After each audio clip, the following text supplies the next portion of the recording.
किसी कब्रिस्तान में जहां लोगों का ज्यादा आना जाना नहीं होता, वहां जिंदगी और मौत एक अजीब खेल खेलती है। ऐसी जगहों पर लोग कम ही जाते हैं या वो जगह बंद होती है।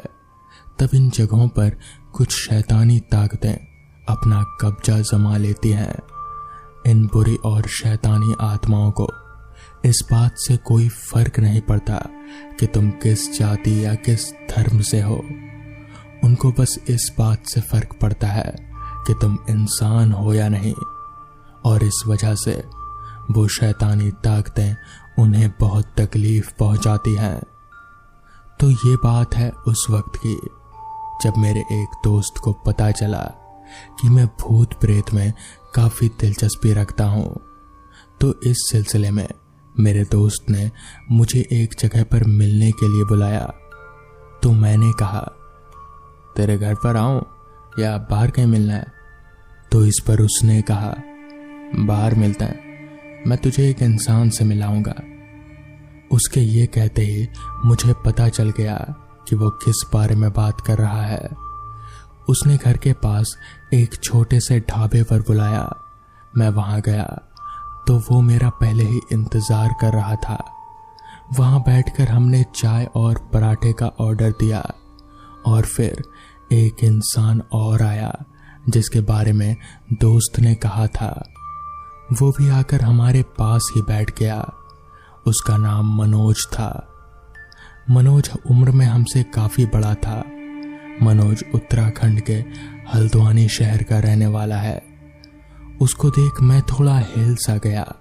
मैंने देखा कि उसकी आंखें कैसे कानों की तरफ से चल के चिपकी सी पड़ी हुई है। वो देखने में बड़ा ही अजीब सा लग रहा था, लेकिन मैंने पूछा नहीं ऐसा क्यों है, क्या पता उसे बचपन से कोई बीमारी हो। एक ख्याल ये भी था कि क्या पता उसके साथ बचपन में कुछ हुआ हो। मनोज के बारे में दोस्त ने बताया कि वो नौकरी के लिए हल्द्वानी से यहाँ आया था। कई जगहों पर कोशिश करने के बाद भी कहीं बात नहीं बनी। तो मनोज ने नौकरी के बारे में अपने किसी रिश्तेदार से बात करी तो उन्होंने कहा कि तू तो हट्टा कट्टा है, कहीं चौकीदारी ही कर ले, तब तक के लिए जब तक कोई अच्छी नौकरी नहीं लगती। फिर मनोज ने बोलना शुरू किया कि यह बात तब की है जब मनोज 25-26 साल का था। फिर उसने इसके बाद 2 जगह और कोशिश की और फिर एक जगह बात बनी। उस इलाके में एक नाला था जिसकी वजह से वहां हवा में नमी, बदबू और ठंडक थी। वो इस इलाके में रात को साइकिल से निकलता था। उसके पास एक डंडा होता था जिसके पीछे वो साइकिल में फंसा कर रखता था। गले में एक सीढ़ी थी जिससे बीच बीच में वो बजाता ताकि लोगों को पता रहे कि वो आराम से सो सकते हैं। बाहर चौकीदार घूम रहा है। उसके पास एक टॉर्च भी थी क्योंकि कोई कोई जगह पर अंधेरा बहुत ज्यादा था। आजकल तो खैर इतने चौकीदार नहीं होते हैं, पहले तो उनके और वो डंडे की आवाज ही और सीटी की आवाज रोंगटे खड़े कर देते थे। मनोज ने बताया कि वो दिन में आराम करके रात को 11 बजे निकल जाया करता था। रोज का यही काम था और वो अब गलियों को अच्छे से पहचान भी गया था। जिस इलाके में वो काम किया करता था वहां एक तरह कुछ झुग्गियां सी बनी हुई थी और बीच में एक बड़ी सी दीवार। उसके दूसरी तरफ नाला, कब्रिस्तान और शमशान घाट थे। कब्रिस्तान काफी बड़ा था और उसके चारों तरफ से बाउंड्री की दीवारों से घिरा हुआ था। मनोज ने बताया कि जब मुझे यहाँ नौकरी मिली तो किसी ने भी मुझे उस कब्रिस्तान के बारे में नहीं बताया था। फिर एक दिन जब मैं उस कब्रिस्तान के सामने से गुजर रहा था तब मैंने देखा कि कोई चीज किसी को खा रही है। जब मैं उसके पास गया तो उस चीज ने मेरे ऊपर कुछ फेंका। फिर मुझे होश अस्पताल में आया जहां मुझे पता चला कि मैं पिछले 2 सालों से बेहोश था, और जब मैंने अपनी शक्ल आईने में देखी तो मैंने देखा कि मेरी आंखें जली हुई थी और मेरे कान एक तरफ से चिपका हुआ था।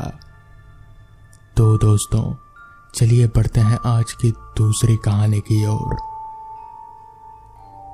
क्या हो अगर रात को आपकी नींद खुले और आपको दिखे कि एक मुर्दा एक जिंदा इंसान को ले जा रहा है। उस दिन अगर 1 सेकंड की भी देरी हो जाती तो वो मुर्दा उसे ले जा चुका होता।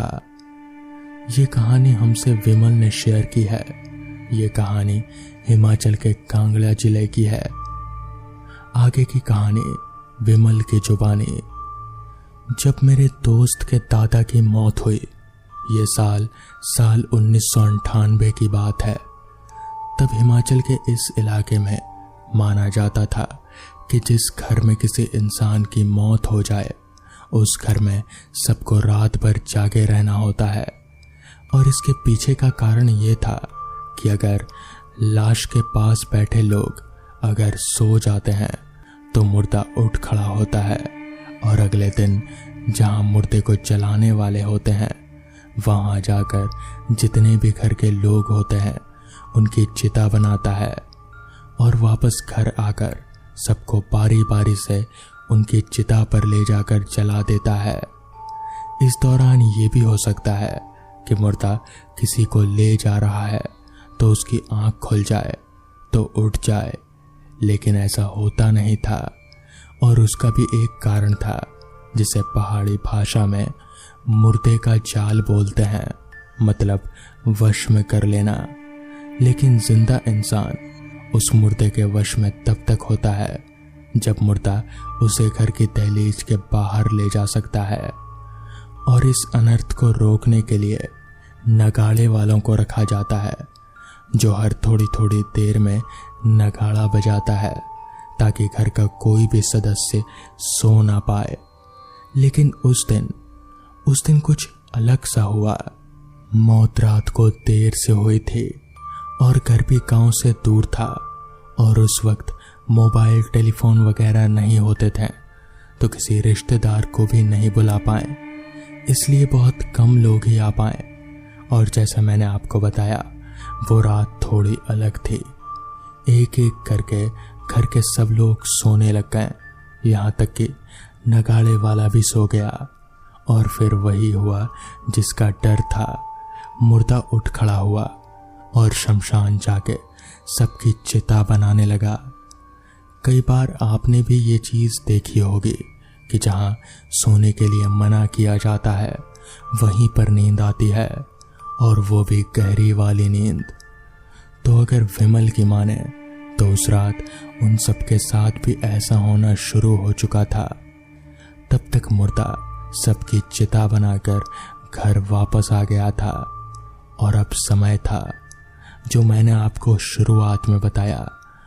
उस रात अगर 1 सेकंड की भी देरी हो जाती तो ना जाने क्या हो जाता। घर आते ही सबसे पहले अपने छोटे बेटे को मुर्दे ने कंधे पर उठाकर घर की दहलीज की तरफ चल पड़ा। फिर जैसे ही मुर्दे ने घर की दहलीज के बाहर कदम रखा, नगाड़े वाले की आंख खुल गई। फिर उसने अचानक से नगाड़ा बजाना शुरू कर दिया, जिससे मुर्दे का एक पैर बाहर और एक पैर अंदर, ऐसे में ही वो गिर गया। अभी तक जो कुछ भी हुआ उस पर किसी ने विश्वास नहीं किया था, पर अगले दिन जब लोग शमशान घाट में उस मुर्दे को जलाने पहुंचे तो वहां पर सारे घर वालों की चिता मिली और उसके बाद सबने इस बात पर विश्वास कर लिया कि घर वाले सच बोल रहे थे। तो दोस्तों, चलिए बढ़ते हैं आज की तीसरी कहानी की ओर। मेरा नाम विजय है। मैं एक प्राइवेट कंपनी का बस चलाता हूँ, या फिर ऐसा कहें कि उस प्राइवेट कंपनी के लिए बस चलाता हूँ। काम ये होता है कि उस कंपनी के वर्कर्स को अपनी बस में बैठाकर घर से ले आना और फिर उन्हें वापस घर छोड़ देना, बस इतना ही। और फिर उन्हें घर छोड़ने के बाद हर रात बस को अपने घर ले जाना। मेरा घर ज़्यादा बड़ा तो नहीं है, मगर बस खड़ी करने के लिए एक बहुत ही बड़ी खाली जगह या फिर मेरी ही खाली ज़मीन वहाँ पर पड़ी हुई है, तो मैं बस को वहीं पर खड़ा करता हूँ और हर सुबह वहाँ से बस लेकर वर्कर्स को लेने निकल पड़ता हूँ। उस रात मैं कंपनी के सारे वर्कर्स को लेकर उन्हें अपने अपने घर छोड़ने के लिए निकला था। उस रात ठंड का मौसम था, महीना दिसंबर का था।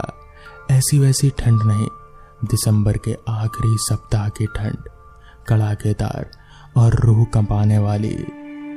मैं बस चला रहा था, अपने कानों में मफलर बांधे।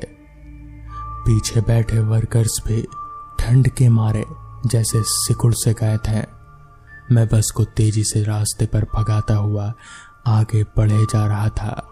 बस की सारी खिड़कियां बंद थी, इसलिए ज्यादा हवा अंदर नहीं आ रही थी, मगर ठंड तो फिर भी लग ही रही थी। मैं बस चलाते चलाते एक एक करके वर्कर्स को उनके घर पर छोड़ता हुआ आगे बढ़ता जा रहा था। अब बस एक आखिरी वर्कर ही रह गया था, जिसका घर भी अब बस पास ही आ गया था। मैंने उसे उतारा और वापस अपने घर की ओर बढ़ पड़ा। मैं रास्ते पर अकेले तेजी से उस इतने बड़े बस को भगाए जा रहा था। बस में मैं पूरी तरीके से अकेले था। ठंड बहुत ज़्यादा लग रही थी। रास्ते पर कोहरा होने की वजह से ये डर भी था कि कहीं कोई हादसा ना हो जाए, मगर घर पहुंचने की जल्दी मुझे बस की रफ्तार बढ़ाने पर मजबूर किए जा रहे थे। मैं बस चलाए जा रहा था और अपने घर के रास्ते पर आगे बढ़ रहा था। अभी मैं आगे बढ़ ही रहा था कि तभी मुझे सामने की तरफ से कुछ रोशनियां नजर आईं। मैंने अपनी गाड़ी की रफ्तार धीमी कर दी। कोहरे की वजह से साफ कुछ तो दिख नहीं रहा था, इसलिए मैंने बस को और करीब ले गया और फिर मैंने देखा कि वहां पर बैरिकेडिंग की गई है, यानी पुलिस की नाकाबंदी है। मुझे समझ नहीं आया कि भला यही तो मेरे घर का रास्ता है, इस रास्ते पर नाकाबंदी क्यों की गई है। मैंने बस रोका तो एक पुलिस वाला भागता हुआ मेरे बस के सामने आया और बोला, सामने एक्सीडेंट हुआ है और ये रास्ता बंद है, पीछे वो जो जंगल वाला रास्ता है ना, उधर से घुमा कर ले लो। इस पर मैंने पुलिस वाले को देखते हुए कहा, पर सर वो रास्ता। इस पर पुलिस वाले ने कहा, हाँ वो रास्ता, क्यों, कोई दिक्कत है क्या? तो इस पर मैंने कहा, नहीं सर कोई दिक्कत नहीं है, अच्छा ठीक है। जिसके बाद मैंने धीरे धीरे बस को वापस घुमाया और उस रास्ते की तरफ निकल पड़ा। उस रास्ता यानी कि वही रास्ता जिसके बारे में ना जाने मैंने कितने ही लोगों से सुन रखा था।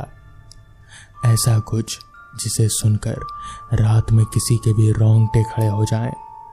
दरअसल लोगों का मानना है कि उस रास्ते पर बहुत से हादसे हुए हैं, इसलिए वो रास्ता भूतिया हो गया है। कहते हैं कि उस रास्ते पर आत्माओं का घर है।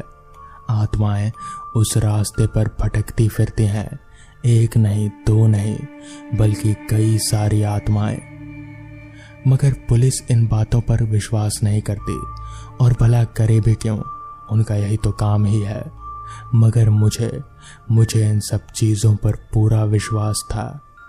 मेरे छोटे भाई ने भी मुझे कहा था कि उस रास्ते पर कभी मत जाना, रात के समय तो खास कर नहीं, क्योंकि उस रास्ते पर आत्माओं का बसेरा है। मगर आज मेरी मजबूरी थी। आज मुझे घर पहुंचने के लिए उस रास्ते पर जाना ही होगा। मैं धीरे धीरे बस चला रहा था, पता नहीं क्यों, मगर मुझ में एक अजीब सा डर भर गया था। मैं कोशिश कर रहा था कि वो रास्ता जितनी देर से आए उतना ही बढ़िया है, मगर घर भी तो पहुंचना ही था। आखिरकार मैं उस रास्ते पर पहुंच ही गया। जैसा मैंने सोचा था, नज़ारा बिल्कुल वैसा का वैसा। रास्ता पूरी तरीके से खाली, रास्ते के दोनों तरफ घने जंगल और एक भी स्ट्रीट लाइट नहीं, एक भी मतलब एक भी नहीं। पूरे रास्ते पर अंधेरा ही पसरा हुआ था। बस मेरी बस की हेडलाइट की रोशनी उस रास्ते को रोशन कर रहे थे। मैं तेजी से बस को लेकर आगे बढ़ने लगा। जितना जल्दी हो सके मैं उस रास्ते से निकल जाना चाहता था। मैंने ये तय कर लिया था कि अगर आज मैं इस रास्ते से जिंदा निकल गया तो फिर कभी भी इस रास्ते पर नहीं आऊंगा। वो रास्ता ऐसा मनहूस दिख ही रहा था कि अंदर ही अंदर मुझे एक डर खा रहा था।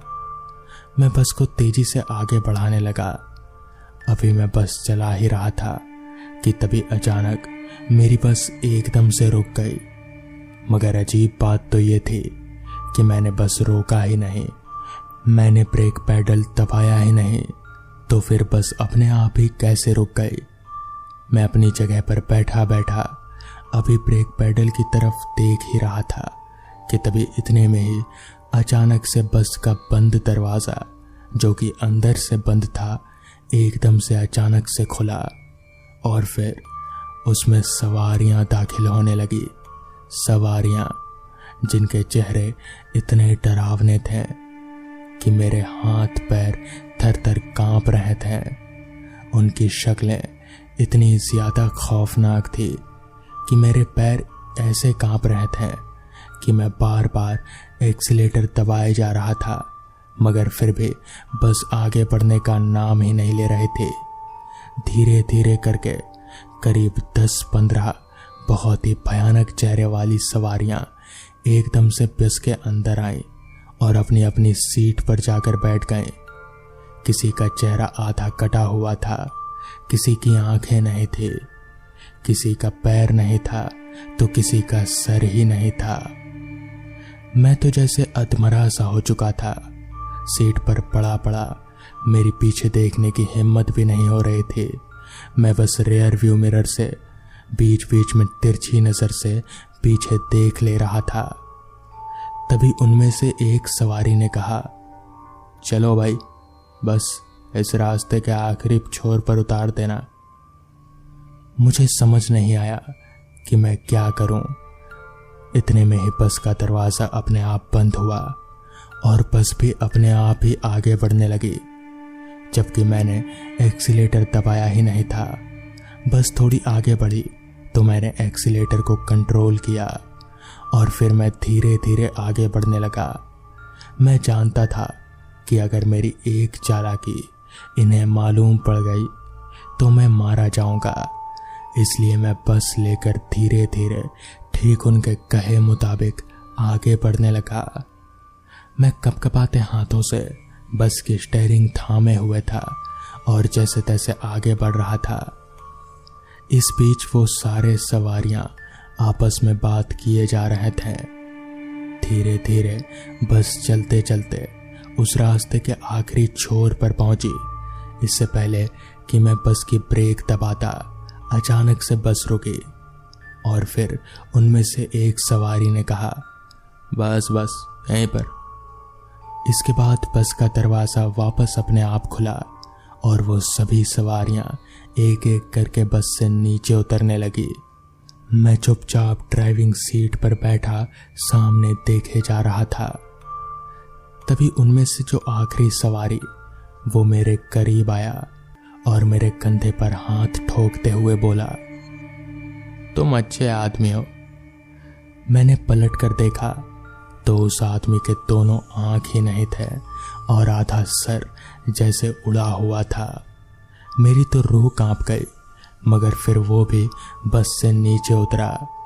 जिसके बाद मैंने बस चालू किया और फिर मैंने बस को जो भगाया तो सीधे अपने घर जाकर ही रुका।